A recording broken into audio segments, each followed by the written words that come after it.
മഴതോരും മുൻപേ സീരിയലിന്റെ latest episode review ആണ് പറയുന്നത്. അങ്ങനെ ബബിത അലീനക്ക് ഇങ്ങനെ കഞ്ഞി കോരി കൊടുത്തോണ്ടിരിക്കുന്ന സമയത്ത് തന്നെ ബബിതയോട് ഒരുപാടധികം ഇഷ്ടവും സ്നേഹമൊക്കെ തോന്നിപ്പോവാണ് അലീനക്ക്. ബബിത കഞ്ഞി വാരി കൊടുത്തോണ്ടിരിക്കുന്ന സമയത്തിന് ഓരോരോ കുസൃതികൾ ഇങ്ങനെ കാണിച്ചു കൊടുക്കേയിരിക്കുകയാണ് അലീന. ബബിതയുടെ കവളിൽ പയ്യെന്ന് നുള്ളിയിട്ട് ഇങ്ങനെ ഉമ്മ വെക്കുന്നത് പോലെയൊക്കെ കാണിക്കും.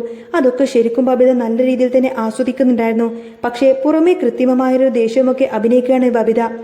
ഇതെന്താ ചേച്ചി, ഇതെന്താ അലീന ചേച്ചി കാണിക്കുന്നത് എന്നൊക്കെ ചോദിക്കും. അന്നേരം അലീന പറഞ്ഞു, അതെ, എനിക്ക് നിന്നെ അത്രമാത്രം ഇഷ്ടമായതുകൊണ്ടല്ലേ. ഒരിക്കലും ഞാൻ പ്രതീക്ഷിച്ചില്ല നിനക്ക് ഇങ്ങനൊരു മാറ്റമുണ്ടാവുമെന്ന്. പിന്നെ മാറ്റമുണ്ടെന്ന് ആര് പറഞ്ഞു? അങ്ങനെ അലീനയുടെ മുന്നിൽ തോറ്റുകൊടുക്കാനൊന്നും ബബിതയ്ക്ക് തോന്നുന്നില്ല. കാരണം വൈജയന്തിയുടെ സ്വന്തം മോളല്ലേ, ആ ഒരു സ്വഭാവമല്ലേ കാണിക്കത്തുള്ളൂ. കാരണം തനിക്ക് അലീന ചേച്ചിയോട് ഇത്രയൊക്കെ സ്നേഹമുണ്ടെന്ന് തൽക്കാലത്തേക്ക് ആരും അറിയണ്ട എന്നൊരു ചിന്തയായിരുന്നു ബബിതയുടെ മനസ്സിൽ. ബബിത പറയുന്നുണ്ട്, ഞാൻ ഇതൊക്കെ ചെയ്യുന്നത് എന്താന്ന് വെച്ചാൽ വേറെ ഇവിടെ ആരുമില്ലല്ലോ, അല്ലെങ്കിൽ ഞാൻ ഇതൊന്നും ഒരിക്കലും ചെയ്യത്തില്ല എന്നൊക്കെ പറയും. ആയിക്കോട്ടെ എന്ന് അലീന പറഞ്ഞു. എന്നിട്ട് ചോദിക്കുന്നുണ്ട്, നീ കഞ്ഞി കുടിച്ചോന്ന്? ഏയ് ഇല്ല, ഇനി വേണം ചെന്ന് കഴിക്കാനെന്ന് ബബിത പറഞ്ഞു. എങ്കിൽ ഒരു കാര്യം ചെയ്യേ, നീ പോയി കഴിച്ചോളാൻ അലീന പറയും. അതേ അലീന ചേച്ചി, മെഡിസിനും കാര്യങ്ങളൊക്കെ കൂടെ എടുത്തിട്ട് പോയിക്കോളാമെന്ന് ബബിത പറഞ്ഞു. അങ്ങനെ അലീനക്ക് കഴിക്കാനുള്ള മെഡിസിൻസ് ഒക്കെ എടുത്തു കൊടുക്കുകയാണ്. അലീനയുടെ എല്ലാ കാര്യങ്ങളും നോക്കിയിട്ടാണ് ബബിത മുറിയിൽ നിന്നും ഇറങ്ങി പോകുന്നത്. അലീനക്ക് ഇതെല്ലാം കണ്ടുകൊണ്ടും തന്നെ സന്തോഷം കൊണ്ട് കണ്ണു നിറഞ്ഞു. ഇത്രയൊന്നും ഒരിക്കലും അലീന പ്രതീക്ഷിച്ചിരുന്നില്ല. അലീനക്കാണെങ്കിൽ ഒരു പൂവ് ചോദിച്ചപ്പോഴേക്കും പൂക്കാലം കിട്ടിയതുപോലെയായിരുന്നു. അങ്ങനെ ഡൈനിങ് ടേബിൾ ചെന്ന് കഴിഞ്ഞപ്പോൾ ബാലചന്ദ്രൻ രോഹിത്തും കഴിക്കാൻ വന്നിട്ടുണ്ടായിരുന്നു. കൃഷ്ണമോൾ അവർക്ക് കഞ്ഞിയൊക്കെ എടുത്തു വെച്ചു. ബബിതയ്ക്കുള്ള കഞ്ഞിയൊക്കെ എടുത്തു വെക്കാണ് അവര്. പിന്നീട് കൃഷ്ണമോള് പറഞ്ഞു, വാ ബബിതേച്ചി, നമുക്ക് ഭക്ഷണം കഴിക്കാമെന്ന് പറഞ്ഞു.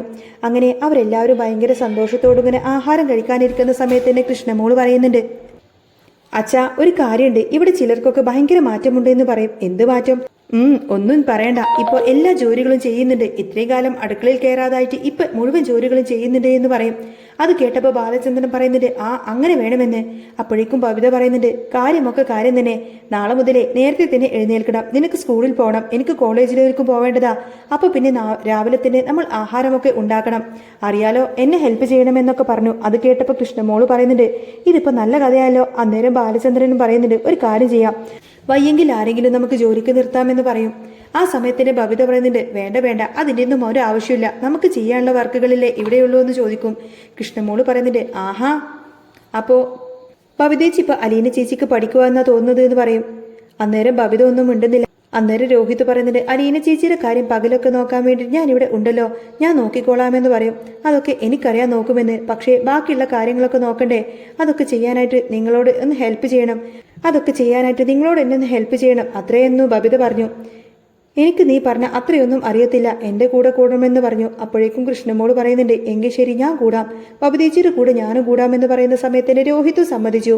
അങ്ങനെ അവര് 3 പേരും അങ്ങ് കൈയടിച്ച് പാസ്സാക്കാണ്. ഇവരുടെ ഈ ഒരു സ്നേഹപ്രകടനമെല്ലാം കാണുന്ന സമയത്തിന് ബാലചന്ദ്രന് ഒരുപാടധികം സന്തോഷാവും. ഈ ഒത്തൊരുമയും ഐക്യവും സ്നേഹമൊക്കെ എന്നും കാണണം. അറിയാലോ, ഇങ്ങനെ മുന്നോട്ട് പോവുകയാണെങ്കിൽ കുഴപ്പമില്ല. കാരണം കുറേ ദിവസങ്ങൾക്ക് ശേഷമാണ് ഇങ്ങനൊരു സന്തോഷം ഈ വീട്ടിൽ ഉണ്ടാവുന്നത് തന്നെ. അലീന വരുന്നതിന് മുൻപാണെങ്കിലും രോഹിത് ഇങ്ങനെ അധികമൊന്നും ആരോടും സംസാരിക്കില്ലായിരുന്നല്ലോ. എല്ലാവരോടും ഒത്തിരുന്ന് ജോലിയായിട്ട് ഇങ്ങനൊന്നും ഇരിക്കത്തില്ലായിരുന്നല്ലോ. കഴിക്കാൻ വന്നാൽ തന്നെ കഴിച്ചിട്ട് കൈ കഴുകി എഴുന്നേറ്റ് മുറിയിലേക്ക് പോകും. എന്നിട്ട് ഫോണിനകത്തേക്ക് നോക്കിക്കൊണ്ടിരിക്കും. ബബിതയുടെ കാര്യം ഇതൊക്കെ തന്നെയായിരുന്നു.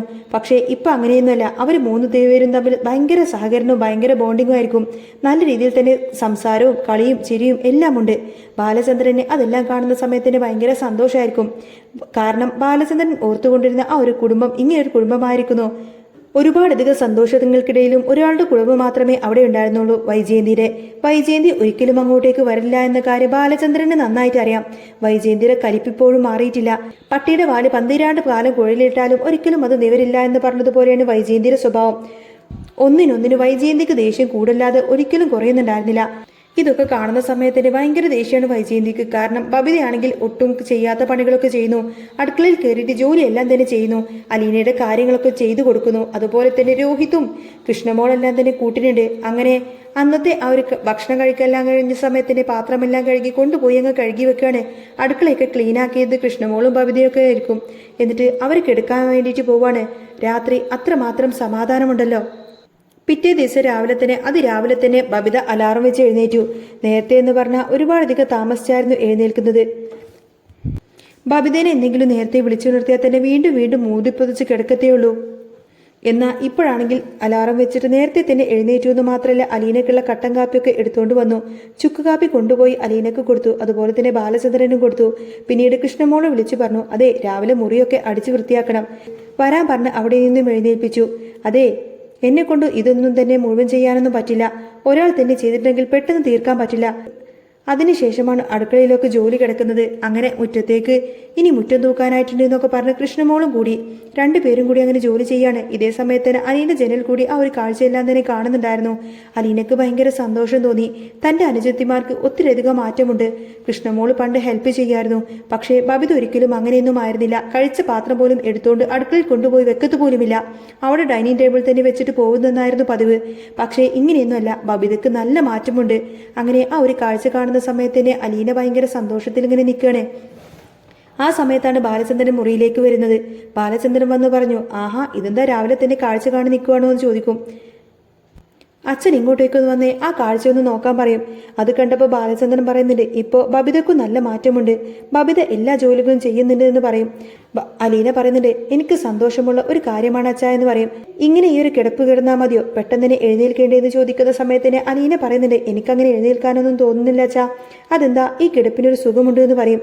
ഹാ എത്ര സ്നേഹത്തോടു കൂടിയാണ് അവരൊക്കെ എന്നെ എത്ര കരുതലോടു കൂടിയാണ് നോക്കുന്നത്, ഇങ്ങനെ കിടന്നാൽ മതി, ആ നല്ല സുഖമുണ്ട് എന്ന് പറയും. അത് കേട്ടപ്പോൾ ബാലചന്ദ്രൻ പറയുന്നുണ്ട്, ദൈവത്തെ ഓർത്ത് നീ ചതിക്കരുത്, നീ കൊണ്ടുവച്ചിരിക്കുന്ന ഈ ഒരു ചുക്ക് കാപ്പിയില്ലേ, ഇത് നിനക്ക് ചുക്ക് കാപ്പിയല്ലേ, രാവിലെ ഈ ഒരു ചുക്ക് കാപ്പി തന്നെയാണ് എനിക്കും കിട്ടുന്നത്, നീ ഇവിടെ നിന്നൊന്ന് എഴുന്നേറ്റ് കഴിഞ്ഞാലേ എനിക്ക് നല്ലൊരു ചായ കിട്ടത്തുള്ളൂ എന്ന് പറയാണ് ബാലചന്ദ്രൻ. അതുകൊണ്ട് എത്രയും പെട്ടെന്ന് തന്നെ നീ എഴുന്നേൽക്കണമെന്ന് പറയും. അന്നേരം അലീന ചിരിച്ചുകൊണ്ട് പറയും, അല്ല ഇവരുടെ കാര്യങ്ങളൊക്കെ ഓക്കെ, പക്ഷേ മാഡത്തിന്റെ കാര്യമോ?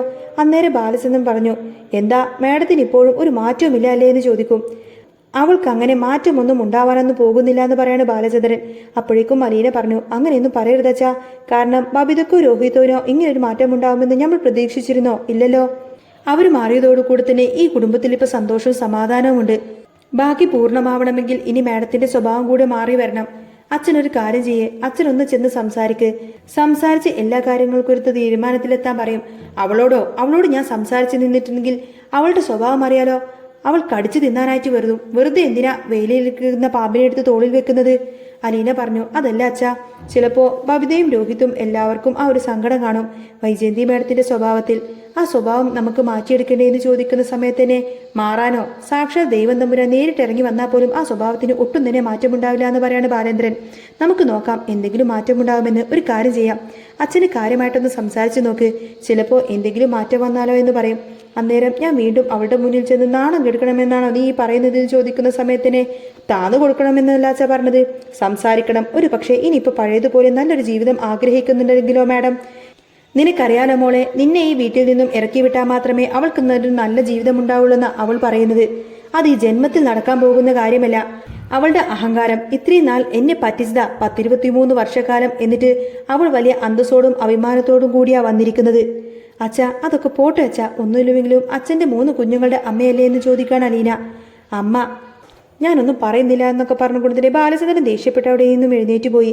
അലീനക്കും അത് കേട്ടപ്പോൾ ഭയങ്കര സങ്കടമുണ്ടായിരുന്നു. വൈജയന്തിയുടെ കാര്യത്തിൽ എത്ര പറഞ്ഞാലും തരിയിലേക്കൊന്നും കയറുന്നില്ലല്ലോ എന്ന സങ്കടം. പിന്നീട് അങ്ങനെ ബബിത അലീനക്ക് കഴിക്കാനുള്ള ആഹാരവുമായിട്ട് വന്നു. എന്നിട്ട് പറയുന്നുണ്ട്, പകല് രോഹിതേട്ടൻ അലീന ചേച്ചിയുടെ കാര്യങ്ങളൊക്കെ നോക്കിക്കോളും, അറിയാലോ, ഇവിടെ നിന്നും എഴുന്നേറ്റ് ഒന്നും ചെയ്യാനൊന്നും നോക്കിയേക്കരുത്. പിന്നെ കഴുകാനുള്ള ഡ്രസ്സൊക്കെ ഇങ്ങോട്ടേക്ക് ഊരി തന്നാൽ മതി, ഞാൻ അതെല്ലാം കഴുകിയിട്ടോളാമെന്ന് പറയും. അതൊന്നും വേണ്ട എന്ന് അലീന പറഞ്ഞപ്പോൾ അതൊന്നും പറഞ്ഞിട്ട് കാര്യമില്ല എന്ന് പറയും. കാരണം ഞാനല്ലല്ലോ കഴുകുന്നത്, മെഷീനാണ്, ഞാൻ എല്ലാം കഴുകിയിട്ടോളാമെന്നൊക്കെ പറഞ്ഞു. അപ്പോൾ എല്ലാ ദിവസവും അലീനയുടെ ഡ്രസ്സൊക്കെ വാങ്ങിച്ചുകൊണ്ട് ബബിത പോവും കഴുകാനായിട്ട്. കഴുകിയിട്ടെല്ലാം തന്നെ ക്ലീൻ ആക്കിയിട്ട് മടക്കി വെക്കുന്നുണ്ട്. അലീനക്ക് ഇതൊക്കെ കാണുന്ന സമയത്തിന് ഒരു ബുദ്ധിമുട്ടൊക്കെ തോന്നിയിരുന്നു. പക്ഷേ എന്ത് ചെയ്യാൻ പറ്റും? അങ്ങനെ അലീനയുടെ കാര്യങ്ങളൊക്കെ നോക്കാനായിട്ട് ബബിത എല്ലാം തന്നെ ഏറ്റെടുത്തിരിക്കുകയാണ്. പോകാൻ തുടങ്ങുന്നതിന് മുമ്പ് തന്നെ വൈജയന്തിയുടെ മുറിയിലേക്ക് ചെന്ന് ബബിത കാര്യങ്ങളൊക്കെ പറഞ്ഞു. അതെ ഞാൻ കോളേജിലേക്ക് പോവാ, അതെ അമ്മക്ക് ആഹാരം വേണമെങ്കിൽ കിച്ചണിൽ ഇരിക്കുന്നുണ്ട്, അമ്മ വേണമെങ്കിൽ എടുത്തുകൊണ്ട് കഴിച്ചോളണമെന്ന് പറയും. അത് കേട്ട ഉടനെ തന്നെ വൈജയന്തി പറഞ്ഞു, എനിക്ക് വേണമെങ്കിൽ ഞാൻ കഴിച്ചോളാം, അതിന് നിന്റെ സപ്പോർട്ടൊന്നും വേണ്ടാന്ന് പറയും. ഹാ ആയിക്കോട്ടെ, പിന്നെ ഒരു കാര്യമുണ്ട്, ഇവിടെ ഇരുന്ന് വെറുതെ വഴക്കുണ്ടാക്കാനോ അതിനൊന്നും നിന്നേക്കരുത്, ആദ്യമേ ഞാൻ അങ്ങോട്ടേക്ക് പറഞ്ഞതേ ഉള്ളൂ. അത്രയും പറഞ്ഞ് ബബിത ഇറങ്ങിപ്പോയി. വൈജയന്തിക്ക് ഇതൊന്നും കണ്ടിട്ട് ഒട്ടും തന്നെ സഹിക്കാൻ പറ്റിയില്ല. ബബിതയും കൃഷ്ണമോളും പോയി കുറഞ്ഞ് കുറച്ച് കഴിഞ്ഞപ്പോൾ മനുവിന്റെ കോള് വരികയാണ് അലീനക്ക്. എങ്ങനെയുണ്ട് എന്നൊക്കെ അറിയാൻ വേണ്ടിയിട്ടായിരിക്കും മനു വിളിക്കുന്നത്. അന്നേരം അലീന പറഞ്ഞു, എനിക്കിവിടെ സുഖമാനേട്ടാ, ഞാൻ നല്ല സുഖത്തിലാണെന്ന് പറയും. സുഖത്തിലോ? നിന്റെ കാര്യങ്ങളൊക്കെ ആരാ നോക്കുന്നത്? അതിനിവിടെ എല്ലാവരും ഉണ്ടല്ലോ. ബബിതയുണ്ട്, രോഹിത് ഉണ്ട്, അതെ കൃഷ്ണമോളും കൂടെയുണ്ട്. കൃഷ്ണമോൾ സ്കൂളിലേക്കും ബബിത കോളേജിലേക്കും പോയി കഴിഞ്ഞാൽ രോഹിതാണ് എൻ്റെ കാര്യങ്ങളൊക്കെ നോക്കുന്നത്. എനിക്കിപ്പോൾ ഒരു കുഴപ്പമില്ല എന്നൊക്കെ പറയണം അലീന.